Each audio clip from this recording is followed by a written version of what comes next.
Good morning, folks. Good afternoon, good evening, wherever you are. I'm hoping that this story hits the hearts and minds of people out there. It's really important, father's rights. It's about father's rights, excuse me. Very flustered. Not very good at doing videos, apparently. A father's rights. These vlogs are about the importance of a father's rights. Was that better? Who will champion my son and myself and make this madness stop? I'm asking all the influential members of society out there and society itself. How about Ellen DeGeneres, Jack Black, Dr. Laura, Steve Wilkos, Oprah, Dwayne Johnson, The Rock, Sally Jesse Raphael, Judge Janine Pirro? You seem to be for justice, and this is about father's rights. Dana White, you seem like a good dude. This is about father's rights. Please understand, I can't say that enough. So many people are going through this horrible situation with what's called the Department of Health and Human Services. And me and my son is a perfect for instance of this. This story is horrible, and it's at the hands of the Department of Health and Human Services of Maine. My son and I are the perfect examples of why a father's rights is so important. I will start by trying to give you my son's perspective through what I can prove with documentation from his childhood. So this way you don't have to go on my words. You can believe what I can prove, not what I say. My son was and is innocent in this mess, and yet is made to suffer because the state of Maine messed up his life. Through these vlogs you'll see, and I'm going to try to get him to do another video with me to show. I'm hoping somebody takes this as a story and champions this and makes it so that fathers' rights are honored.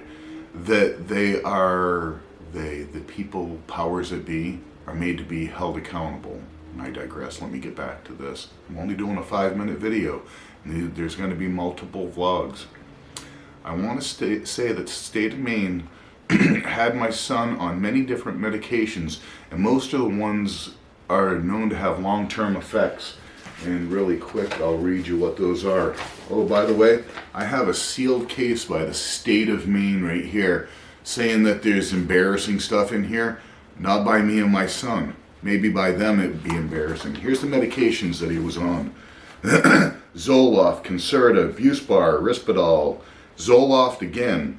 He had some kind of albuterol inhaler, Depakote, Clonidine, and Clarendon, or whatever that is. They had him on a lot of crap, and he is not doing good because of it now. All right, again. These are all things I can prove. It's not stuff that I'm telling you. I can prove everything I say. Thankfully, I kept the paperwork, so you don't have to go on looking it up by the state. I can provide you with anything, literally. Imagine being taken from your mother's house at the age of 6. This is my son and part of his story. And being placed in multiple foster homes, which I can show you on that piece of paper that I just showed you there. Until finally you were placed in a neurological rehabilitation center in another state where they were making you do the same things your mother was doing to have you removed from her house. Please let that set in for just a second. They removed Sean from his mother's house on one of the reasons was he was doing his own laundry. I have this in writing. They were making him do his laundry there at that rehabilitation center. Yeah, I got on my lawyer to get him out of there. That's part of my story. That'll be continued next video.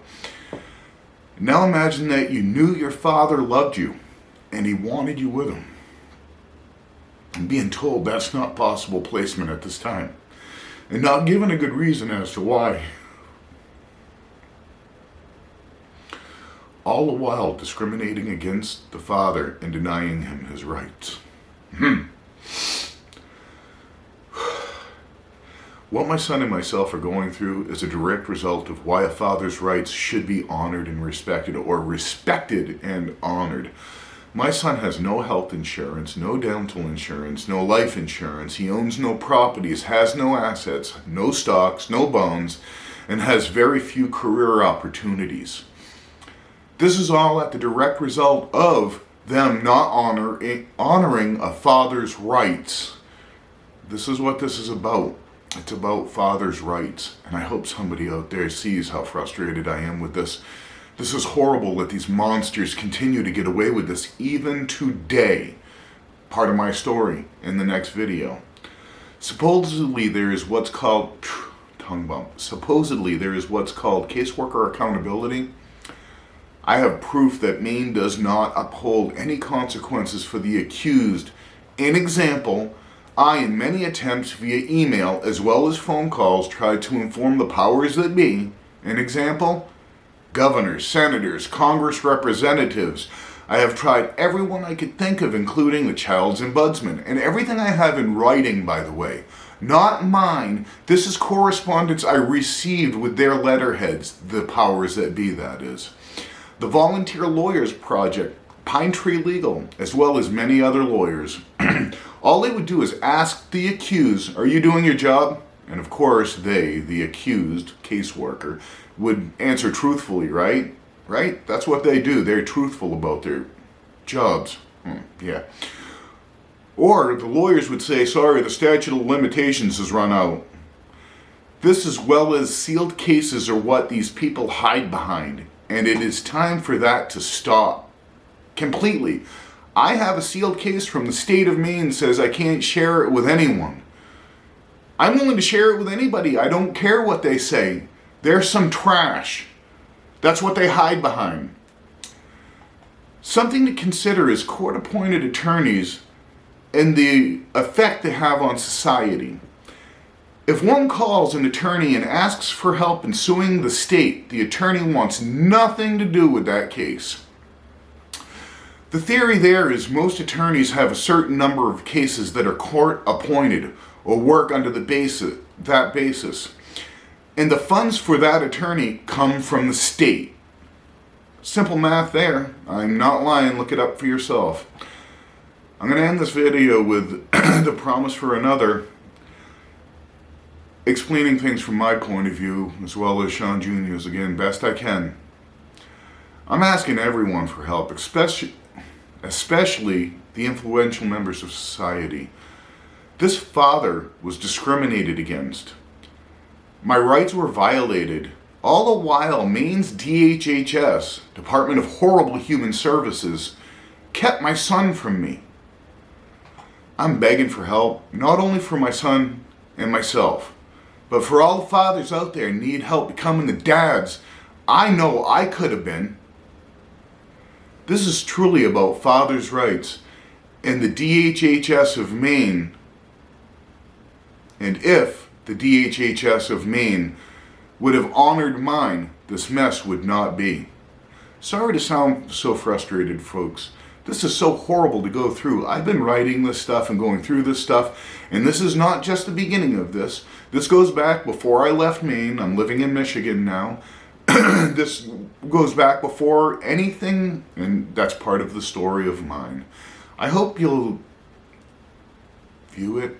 Like, share, and subscribe. This is going on YouTube. I'm hoping to share this amongst the public. If you guys have any stories of like, by all means, chime in. If you're going to be negative about this, please understand there's more about this story. And remember, this was about my son being taken away from his mother and not given the father the opportunity to be the father. Doing everything, and there again, that's the next video. Please, again, Ellen DeGeneres. I do believe I'm pronouncing your last name right. That would be a really cool law, the DeGeneres law. One that says that the caseworkers are held liable in court, as well as attorneys having to do their job and being policed for doing their job. That'd be great. The DeGeneres. How about the black law? Anyway, all of you people that I mentioned, again, Ellen DeGeneres, Jack Black, Dr. Laura, Steve Wilkos, Oprah, Dwayne Johnson, Sally Jesse Raphael, Judge Janine Pirro, Dana White. Please, guys, help. Please, I'm begging you. Anybody else that sees this video, please do know I'm begging for help. My son needs it. I need it. Please help. God bless and thank you.